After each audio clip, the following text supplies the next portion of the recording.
Assalamualaikum warahmatullahi wabarakatuh dan salam sejahtera. Yang berbahagia Datuk, Datin, Profesor, Doktor, tuan-tuan dan puan-puan sekalian, selamat datang ke Carnival Inovasi at UMT 2022 dibawakan oleh UMT kepada anda semua. Carnival Inovasi at UMT 2022 ini merupakan program anjuran Pusat Pembangunan Bakat dan Inovasi PPBI Universiti Malaysia Terengganu dengan kerjasama Pusat Ekosistem Digital, Pusat Hal Ehwal Pelajar dan Alumni UMT serta Pusat Inovasi dan Penkomersialan UMT. Tuan-tuan dan puan-puan semua, doktor-doktor, untuk makluman, Carnival Inovasi at UMT 2022 merupakan satu pertandingan yang mengangkat dan membudayakan inovasi.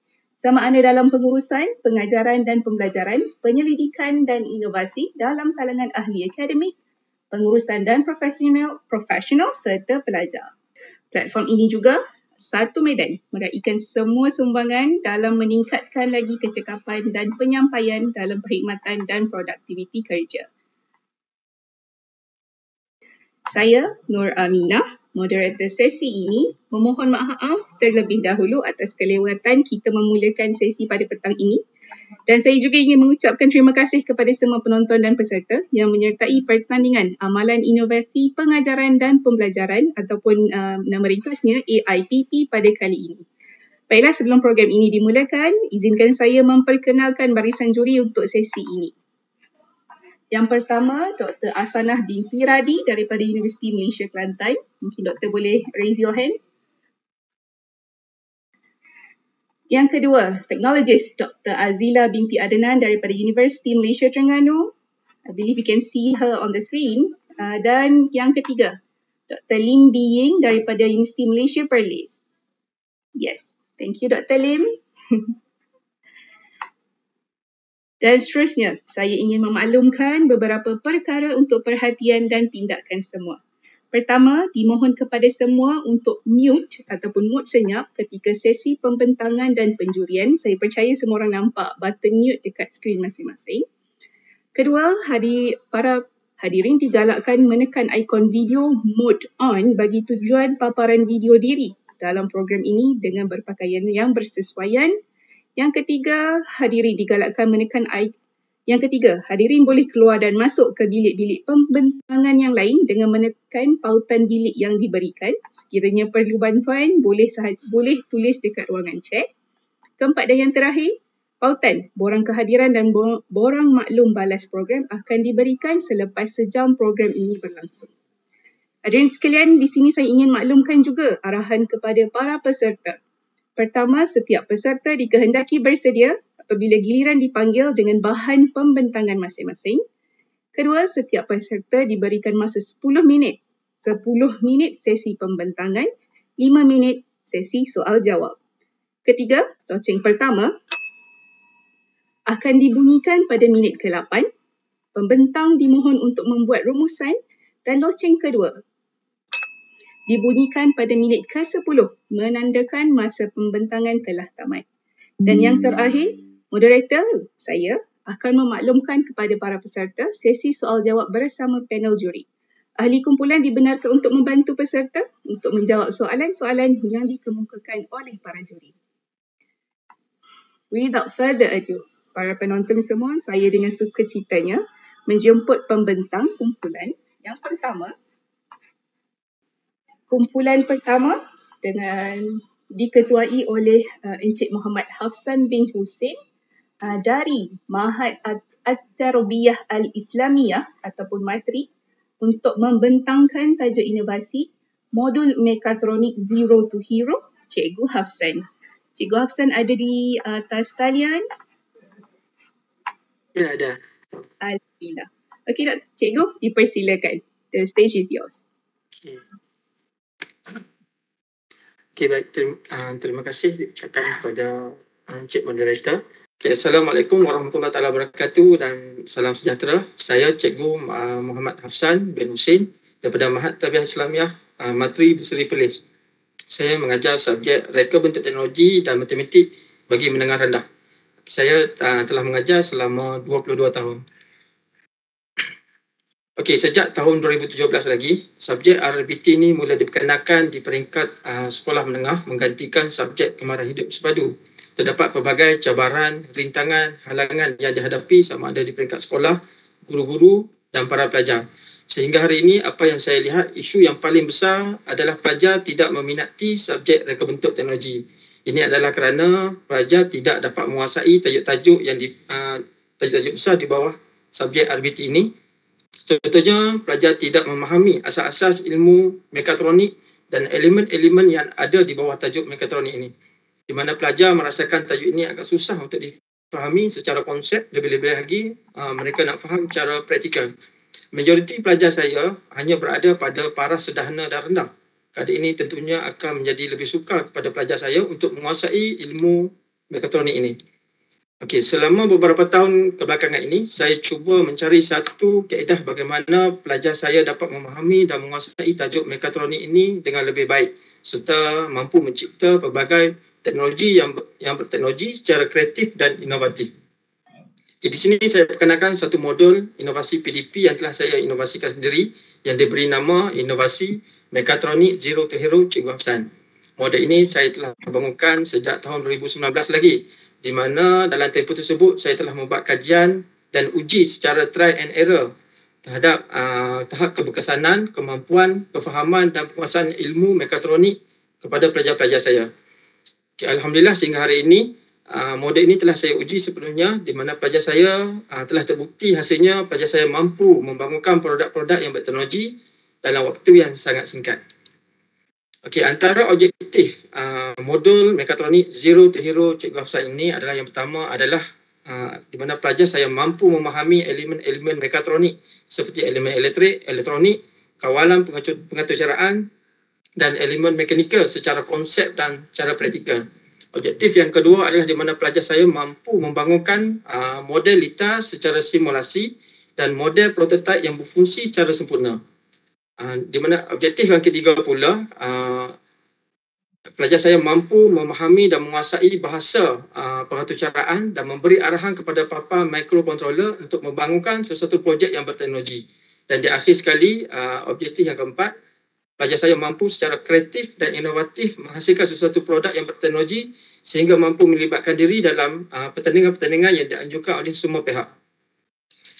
Okay, antara ciri-ciri PDP dalam inovasi model ini ialah menerapkan ilmu pembelajaran berdasarkan projek, ilmu pembelajaran berasaskan masalah, ilmu pembelajaran berasaskan simulasi, ilmu pembelajaran berasaskan elektronik, ilmu pembelajaran berasaskan laman sesawan, kombinasi pembelajaran fizikal dan maya, pembelajaran berpusatkan pelajar, pembelajaran kooperatif dan kolaboratif, pembelajaran bersepadu isu dan amalan sebenar. Okey, dalam melaksanakan modul mekatronik Zero to Hero ini, saya bahagikan kepada 4 fasa utama di mana ia menjadi teras kepada kemenjadian murid dalam modul yang saya bangunkan ini. Di mana fasa yang pertama, jika dilihat di sini adalah fasa pembangunan simulasi, di mana pelajar akan dimasukkan ke dalam 3 cat classroom Cikgu Hafsan. Kelas ini merupakan kelas maya, walaupun belajar secara bersemuka, segala aktiviti, tutorial dan nota akan dimasukkan dalam 3 cat classroom ini. Kelas ini sebagai e-classroom pelajar, di mana pelajar boleh menggunakan handphone atau komputer dan pelajar boleh buka walaupun di mana mereka berada. Dalam 3 cat classroom ini, pelajar diajar tentang komponen-komponen elektrik dan elektronik. Pelajar mula membuat penyambungan litar secara simulasi dan membuat pengujian pada litar simulasi tersebut. Okey, apabila pelajar berjaya dengan baik, pelajar dibawa ke fasa yang kedua di mana pelajar akan membangunkan dan membuat penyambungan litar secara fizikal. Pelajar akan dapat menyentuh litar komponen yang diajar dalam kelas secara maujud, di mana pelajar akan membuat pelbagai bentuk penyambungan litar. Pelajar mula mengenal pasti punca-punca kegagalan sesuatu litar dan menyelesaikan kegagalan tersebut sehingga berjaya. Okey, apabila pelajar berjaya bangunkan secara simulasi, pelajar akan dibawa ke fasa yang ketiga di mana iaitu fasa pembangunan model prototipe 3 dimensi. Okay, dalam fasa ini, pelajar akan menggunakan sepenuhnya kemahiran dalam membangunkan produk sebenar. Contohnya pelajar, jika lihat pada gambar tersebut, pelajar akan mula membangunkan model sistem traffic light 3 simpang, model traffic light 4 simpang atau sistem lintasan pejalan kaki yang berfungsi secara sebenar. Okey, seterusnya fasa yang terakhir ialah fasa yang keempat, di mana fasa pembangunan produk inovasi yang berteknologi. Okey, jika lihat pada video tersebut, di mana fasa ini pelajar mula membangunkan produk-produk secara kreatif dan inovatif. Pelajar mula didedahkan dengan pertandingan-pertandingan seperti pertandingan inovasi, pertandingan reka cipta yang dianjurkan oleh semua pihak. Pada fasa ini, pelajar telah dilengkapkan dengan asas ilmu mekatronik dan mereka akan lebih yakin dan bersemangat bila menyertai sesuatu pertandingan. Okey, sebagai bantuan sokongan, saya telah membuat tutorial projek yang melibatkan elemen-elemen mekatronik bermula daripada asas. Okey, berikut merupakan video-video tutorial yang telah saya buat, di mana video-video ini saya akan tambah daripada masa ke semasa. Video tutorial ini boleh dijadikan rujukan oleh pelajar dan mereka boleh dapatkan video ini di channel YouTube saya. Terdapat pelbagai projek yang menarik yang pelajar boleh cuba, dan video ini bukan sahaja menjadi rujukan kepada pelajar, malah ia menjadi rujukan kepada para guru. Okey. Berikut merupakan kejayaan pelajar-pelajar saya, antaranya adalah pasukan terbaik bengkel RCZ Sekolah-Sekolah Negeri Perlis dalam tahun 2022 yang telah dianjurkan pada bulan Ogos yang lepas. Di mana bengkel ini berlangsung selama 2 hari. Berdasarkan pada kriteria pemakahan juri, jelas menunjukkan bahawa kemampuan pelajar saya hasil daripada model yang telah saya bina ini. Okey, manakala pada bulan November yang lepas, saya telah menghantar selama 33 orang pelajar daripada pelajar tingkatan 2 ke University Robot Competition Kingdom of Champion 2022 yang berlangsung di Universiti Malaysia Perlis. Okey, hasilnya juga sangat luar biasa, di mana pasukan pelajar saya telah mendapat johan dan naib johan bagi kategori sekolah menengah. Okey, dalam kejohanan tersebut juga pelajar saya juga telah mendapat tempat ketiga dalam pembentangan inovasi.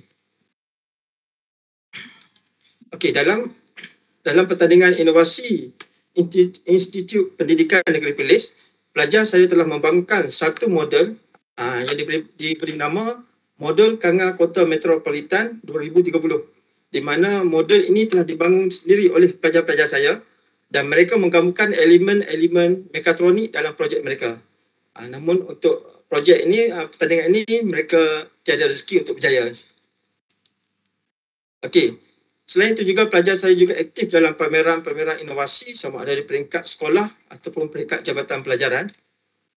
Okey, dari segi kejayaan pelajar, di sini juga saya selitkan sedikit pencapaian saya sebagai guru yang menyertai pertandingan yang telah saya sertai.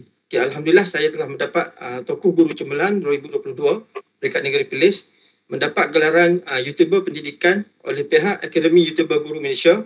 Saya juga telah mendapat Gold Award dan tempat pertama dalam pertandingan inovasi pendidikan Negeri Perlis 2022 dan mendapat Gold Award dalam International Competition on Sustainable Education 2022. Okey, insyaAllah saya akan libatkan lebih banyak lagi pertandingan-pertandingan untuk pelajar-pelajar saya bagi melihat hasil kemenjadian pelajar saya pada modul yang telah saya bangunkan ini. Okey, jika dilihat pada soal sidik yang telah saya buat di atas, apa yang telah saya buat menunjukkan seramai 86 orang pelajar telah menjawab. Hasilnya adalah seperti daripada graf yang ditunjukkan. Okey, daripada 10 soalan yang saya tanya, rata-rata pelajar meletakkan skala 4 dan skala 5 bagi setiap soalan yang ditanya. Di mana soalan-soalan ini meliputi kefahaman, kemampuan, perasaan, keyakinan, kepuasan dan minat pelajar pada ilmu yang dipelajari sepanjang model mekatronik Zero to Hero ini dilaksanakan. Kesannya saya melihat pelajar berasa sangat seronok mempelajari subjek reka bentuk teknologi dan membuka minda mereka untuk masuk dalam aliran STEM apabila mereka naik ke tingkatan 4 nanti. Dan saya berharap modul ini mampu berkembang ke seluruh sekolah agar matlamat dasar pendidikan negara untuk melahirkan pelajar yang celik teknologi dapat dicapai. Okey, terima kasih.